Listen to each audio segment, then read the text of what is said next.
भारत की आज़ादी के 75 साल से ज़्यादा होने के बाद भी जाति एक बहुत बड़ी समस्या बनी हुई है भारत की। बाबा साहब भीमराव अंबेडकर ने जात पात तोड़क मंडल के इनविटेशन पर एक भाषण लिखा। बाद में उन्होंने नहीं दे पाए, उसको किताब के रूप में छापा, जिसे हम एनालिसिस ऑफ कास्ट कहते हैं। लेकिन उससे बहुत पहले कई 100 साल पहले रैदास ने 2 लाइन में वो थीसिस लिखी थी। वो थीसिस थी, उन्होंने कहा कि जाति जाति में जात है, जो केलन के पात रैदास मानुष ना जुड़ सके जब तक जाति न कर। तो 2 लाइन की थीसिस थी। बाबा साहब ने एक पेपर लिखा, पर्चा लिखा। अब लोग किताबें लिख रहे हैं, बोल रहे हैं, समझ रहे हैं। लेकिन इस बात को समझना होगा कि याद रखिए 2014 से जितनी भी शक्तियां थी, जो खास करके समाज का वंचित तबका है, जो SC, ST, OBC और माइनॉरिटी है, इनकी जो सत्ता है उसमें भागीदारी कितनी है, ये मैं नहीं कह रहा हूं, वर्ल्ड इनइक्वालिटी लैब की रिपोर्ट कहती है। उसने स्टडी किया 2012 से लेकर 2022 तक, 10 सालों का अध्ययन किया, और उसने फ्रांस की पेरिस से उस रिपोर्ट को छापा, और उसने बताया कि जो रिप्रेजेंटेशन है भारत के धन में वो बहुत खराब है SC, ST और OBC का।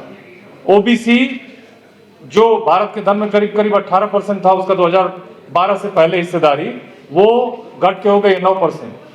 SC, ST की जो भागीदारी थी वो 1.8% थी, जो थोड़ा सा बढ़ी है, 2.3 हुई है।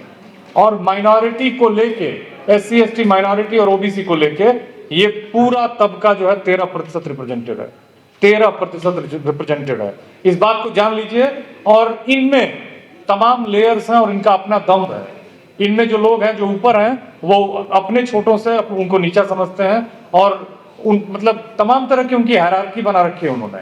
बाबा साहब ने उसी हायरार्की को तोड़कर मानवतावादी समाज को स्थापित करने की बात कही।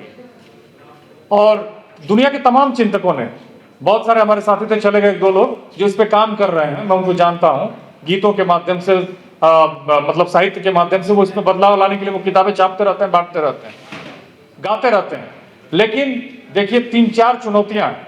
लोग कहते हैं कि भारत, जैसे हमारे पूर्व के वक्ता बोल रहे थे, कहते हैं कि भारत में बदलाव होगा या नहीं होगा, संघर्ष चल रहा है। लेकिन मैं आपको 2-3 एग्जाम्पल से बताता हूं, और ये बहुत सब कुछ हुआ है इस दुनिया में। पहला तो मैं जो एग्जाम्पल ले रहा हूं वो है अमेरिका का। सही कहा, हमारे जो मुझसे जो पहले बोला वक्ता ने, उन्होंने कहा कि चैरिटी नहीं है रिजर्वेशन, बेसिकली ये रिप्रेजेंटेशन है, चैरिटी नहीं। कोई हमको दया नहीं कर रहा है हमारे ऊपर। हम इस देश के उतने ही नागरिक हैं जितने इस देश के सुप्रीम लीडर। तो हमको इस बात को समझना होगा। अमेरिका से लीजिए, फ्रेडरिक डगलस कौन था, हैरियट ट्रूमैन कौन थी, ब्रूकर टी वॉशिंगटन कौन था। मेरी इंटरमीडिएट में यूपी बोर्ड से पढ़ा हूं, मैं एक एग्जांपल बताता हूं आपको। कल मैं बैठा सोच रहा था इस बात को, और उसमें मैं सोचते हुए, एक्चुअली एक चैप्टर है हमारे उसमें, इंटरमीडिएट में हुआ करता था, और उसमें बेसिकली महाभारत एक टेक्स्ट है, मतलब कि एक साहित्यिक ग्रंथ है। मैं उसको सच्चाई नहीं मानता हूं, आप उसको अन्यथा ले सकते हैं, लेकिन व्यक्तिगत तौर पर मैं रामायण और महाभारत को एक टेक्स्ट मानता हूं, एक किताब मानता हूं, जो साहित्यिक ग्रंथ है बेसिकली। उस चैप्टर का एक एक्सर्प्ट था इंटरमीडिएट में हमारे यूपी बोर्ड में, जो भी यूपी बोर्ड से पढ़ा होगा। उसमें यक्ष और युधिष्ठिर का संवाद होता है, वो पानी पीने का मामला है। उसमें अंत में यक्ष युधिष्ठिर से एक सवाल पूछता है कि बताओ इस दुनिया का सबसे अंतिम सत्य क्या है। तो युधिष्ठिर को कहा जाता था कि बहुत वाइज थे। तो युधिष्ठिर जो है वो ये कहते हैं कि भाई एक्चुअली क्या है कि हम मरणशील हैं, हम मॉर्टल हैं, लेकिन हर आदमी ये सोचता है कि सामने वाला मरेगा, और उसको लगता है कि मैं जीता रहूंगा अंतहीन। तो उन्होंने कहा कि एक्चुअली आदमी को ये एहसास नहीं होता कि कभी भी मर सकता है। यही दुनिया का सबसे बड़ा आश्चर्य है। यक्ष खुश हुआ और उसने उनको जो करना था किया। लेकिन मैं ये सोच रहा था कि भारत के राजनीतिक संदर्भ में सबसे बड़ा सत्य और सबसे बड़ा आश्चर्य क्या है। मैं क्षमा करिएगा, सत्य नहीं, आश्चर्य क्या है। जानते हैं 19 जनवरी 2019 को EWS रिजर्वेशन लगना राजनीतिक संदर्भ में सबसे बड़ा आश्चर्य है। आश्चर्य इसलिए है कि कोई मांग नहीं रहा था उस रिजर्वेशन को और उसको लगा दिया गया। आश्चर्य इसलिए है कि उस रिजर्वेशन जिनको मिला है वो कई राज्यों में 10% है ही नहीं। इस बात को न कोई पूछने वाला है, न इस पर कोई सवाल पूछता है, न कोई सुनने वाला है। कई राज्यों में 10% आबादी नहीं है जिनको उनको 10% रिजर्वेशन मिला है। वो पहले से ही विश्वविद्यालयों में 43 सेंट्रल यूनिवर्सिटीज हैं, एक भी OBC BC नहीं है। मुझे नहीं मालूम कि कोई दलित है या नहीं है, कोई आदिवासी है या नहीं है, मुझे नहीं लगता कि है। एक दो होंगे अगर, तो होंगे हार्डली एक दो होंगे। आप सोचिए कि आजादी के इतने सालों के बाद 90% जिनकी आबादी मुसलमान तो सोच ही नहीं सकता है। इस देश में तो वो इस जद्दोजहद में है कि वो कैसे अपने आप को नागरिक साबित कर ले। इस हाल पे ला दिया गया। मैं बताता हूं संविधान की बात। चौथी कक्षा में मेरा बेटा पढ़ता है, मैं उसको 2-3 दिन पहले पढ़ा रहा था। मैं समय निकाल के पढ़ाता हूं। उसके एक्चुअली सोशल साइंस की बुक में वो चैप्टर है संविधान का। मुझे वो देख के बहुत अच्छा लगा। और सभी जानते हैं, लेकिन सबको ये समझने की जरूरत है कि संविधान एक ऐसा नियम कानून है जिससे ये देश चलता है। ना ही वो महाभारत से चलता है, ना रामायण से चलता है, ना ही किसी धर्म विशेष धर्म ग्रंथ से चलता है। वो इस देश के संविधान से चलता है। संविधान क्या है? कानून है, नियम कानून है भाई। फंडामेंटल ड्यूटीज है, फंडामेंटल राइट्स हैं, डायरेक्टिव प्रिंसिपल्स हैं। आप सभी जानते हैं कि उसमें क्या है। तो संविधान का मतलब है कि हम सभी बराबर हैं, नागरिक हैं। तो क्यों नहीं है हमारे राइट्स मिल क्यों नहीं रहे? हम क्यों मुश्किलों में हैं? मैं 2 एग्जांपल से आपको समझाता हूं, इसलिए आप जब घर जाइएगा तो इस बात को सबको बताइएगा कि दुनिया बदली है। 6 दिसंबर 1865 को अमेरिका में गुलामी खत्म हो गई और हमारे महान चिंतक जो थे महात्मा फुले, जिनके एक प्रोपेगेटर और उनके दर्शन पर काम करने वाले दादा बैठे हुए हैं यहाँ पे, महात्मा फुले ने उसी से प्रेरित होकर किताब लिखी, गुलामगिरी। उस गुलामगिरी से भारत आज तक मुक्त नहीं हुआ है।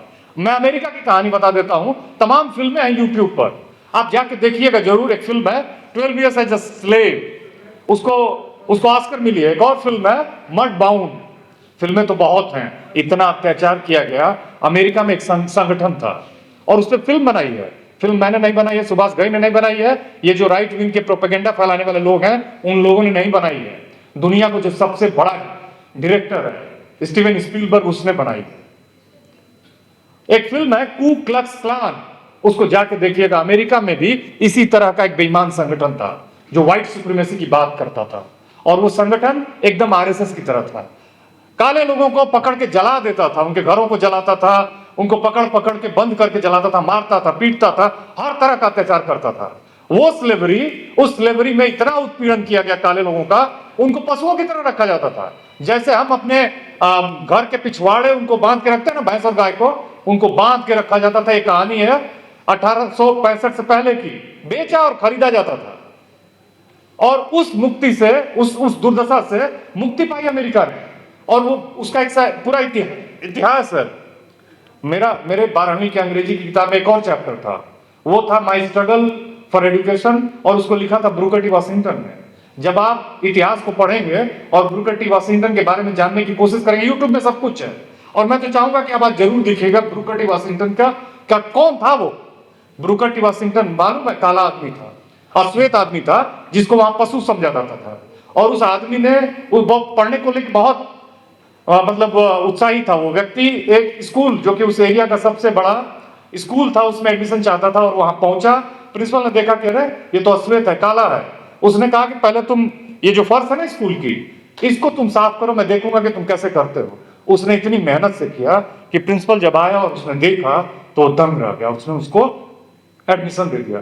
Frederick Douglass, Booker T Washington, George Washington Carver, Harriet Tubman, कितने नाम हैं, इतने नाम हैं जो खूब लड़े। वो लोग खूब लड़े, खूब लोगों को मारा गया। अंत में कई सारे गोरे और प्रगतिशील लोग खड़े हुए उनके समर्थन में। उसी में एक नाम था अब्राहम लिंकन का। अब्राहम लिंकन पर फिल्म बनाई है स्टीवन स्पीलबर्ग ने। स्टीवन स्पीलबर्ग की उस फिल्म को देखिएगा। अब्राहम लिंकन को इस काम के लिए गोरे ने चिढ़ के अंत में मार दिया, गोली मार दी। उन्होंने अपनी जान की कीमत चुकाई। मालूम है, अब्राहम लिंकन बहुत ही गरीब आदमी था, किताबें मांग मांग के पढ़ता था, जूता भी सिला, चमार था। दादा ने बोला चमार था। जूते सिल सिल के पढ़ाई की और जूते सिल के पढ़ाई की। कोर्ट में वकील हुए तो फ्री में लड़ा करते थे। अंत में जो उनके मतलब क्लाइंट होते थे, पैसा नहीं होता था तो पॉकेट में पैसा भी देते थे। अंत में वो सामान्य आदमी इतना पॉपुलर हुआ कि लोगों ने कहा कि ये तो बहुत ऐसा आदमी है कि इसको आगे बढ़ाया जाए। अंत में प्रेसिडेंट बने। प्रेसिडेंट बन के उन्होंने स्लेवरी को खत्म किया और उस स्लेवरी में उसकी कीमत चुकाई अमेरिका के समाज ने। हमको भी चुकानी होगी, हमको भी चुकानी होगी। कुछ भी फ्री नहीं आता है। मॉर्गन फ्रीमैन, जब आप कहते हैं ना कि फ्रीमैन, संदीप फ्रीमैन मैं कहूं, मैं कई बार सोचता था कि नाम क्यों रखा उसने मॉर्गन फ्रीमैन। मॉर्गन फ्रीमैन एक ऐसा एक्टर है जिसको देखते ही आपकी आंखें चमकने लगती है, अगर आप हॉलीवुड की फिल्में देखते हैं तो मैं अगर नाम मेरा हो संदीप फ्रीमैन, फ्रीमैन का मतलब है कि उसको अर्न किया था उसने। उस फ्रीडम को। और कोई भी चीज फ्री में नहीं आती है, उसकी कीमत चुकाई, और उसकी कीमत चुकाई कि अमेरिका के लोगों ने 10 लाख लोगों ने जान दी। वो जो सिविल वार हुआ ना, उस सिविल वार में साउथ अमेरिका चाहता था कि स्लेवरी रहे, नॉर्थ अमेरिका इंडस्ट्रियलाइज्ड एरिया था, वो चाहता था कि स्लेवरी खत्म हो जाए। ये अमानवीय प्रथा है, इस चक्कर में हम भी पड़ेंगे।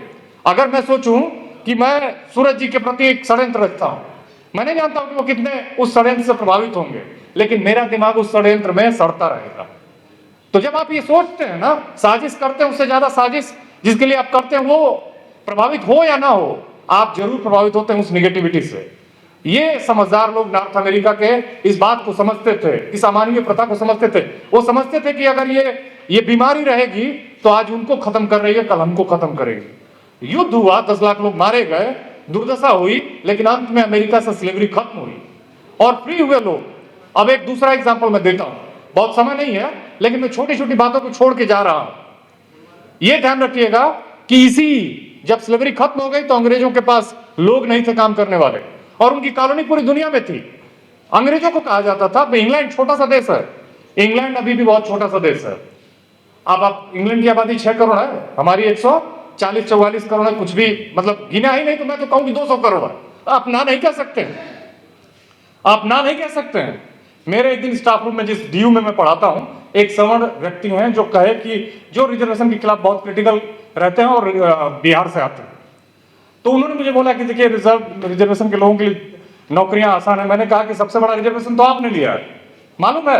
उन्होंने कनेक्शन से यहाँ एडाक पढ़ाते थे, एडाक पढ़ाते पढ़ाते वो परमानेंट हो गए। मैंने कहा कि आपका तो फिक्स था कि आप ही का अपॉइंटमेंट होना है, मेरा तो कम से कम मैं अपनी कैटेगरी में भी लोगों से लड़ रहा था, आपको तो वो भी लड़ना नहीं था। ये है यहाँ पे नेटवर्किंग जाति की। इसीलिए राम मनोहर लोहिया कहा करते थे कि कास्ट एक ऐसी इंश्योरेंस पॉलिसी है जो बिना प्रीमियम के रिटर्न देती है, बिना प्रीमियम के रिटर्न देती है। वही जब स्लेवरी खत्म हो गई तो लोगों को मजदूरों की जरूरत थी। जो गरीब इलाका था भारत का, वहां से मजदूर ले जाए गए। कहां ले जाए गए? त्रिनिदाद टोबैगो, जो अभी का वेस्ट इंडीज है, मॉरिशस ले जाया गया, फिजी ले जाया गया, सूरीनाम ले जाया गया। क्यों? शुगर प्लांटेशन करने के लिए। ये लोग गए 3-3 महीने पानी वाली जहाज में बैठ के गए। कौन थे ये? सबसे ज्यादा उसका डेटा है मेरे पास, एक किताब है, गूगल पे आप डाउनलोड कर लीजिएगा, डाउनलोड कर लीजिएगा उसको, गूगल पे भी मिल जाएगी। चलो जहाजी सबसे ज्यादा चमार थे, दूसरे नंबर पे मुसलमान थे, तीसरे नंबर पे यादव थे। गरीब कौन था उस समय? यही सब जातियां थी। उसके बाद कुर्मी भी थे, तमाम जातियों के लोग थे। डेटा है उस किताब में, गूगल में मिल जाएगी। ये लोग 3-3 महीने गए, कई तो रास्ते में मर गए, और गए पहुंचे, अंत में वहां लेबरर्स थे, पुरुष ज्यादा थे, स्त्रियां कम थी। एक सोशियोलॉजिकल क्राइसिस थी, और वहां दूसरे जो लेबरर्स थे वो अफ्रीका से लाए गए थे। यही 2 लोग उस देशों में पहुंचने के बाद उन्होंने इतना काम किया, और संयोग से चूंकि सेकेंड वर्ल्ड वॉर हुआ और इंपीरियलिज्म का विरोध शुरू हो गया पूरे वैश्विक स्तर पर, और दुनिया के करीब करीब सारी कॉलोनीज जो कब्जे में हुआ करती थी दूसरों देशों के, वो करीब करीब स्वतंत्र हुई, आजाद हुई, और वो जो कॉलोनीज थी वो भी आजाद हो गई। उनका अपना स्वतंत्र देश हुआ। और समझते हैं वो लोग जो हमसे बहुत गरीबी में यहाँ से गए थे, फटे हुए धोती पहन के, उनके पास शर्ट नहीं था, वो आज हैट लगाते हैं, बढ़िया से कपड़ा पहनते हैं और इंडिया की स्थिति पर हंसते हैं। कुछ जो संवेदनशील है वो रोते हैं। वो हॉलैंड में रहते हैं, यूरोप में रहते हैं, अमेरिका में रहते हैं, एक ऐसा जीवन जी रहे हैं। क्यों जी रहे हैं?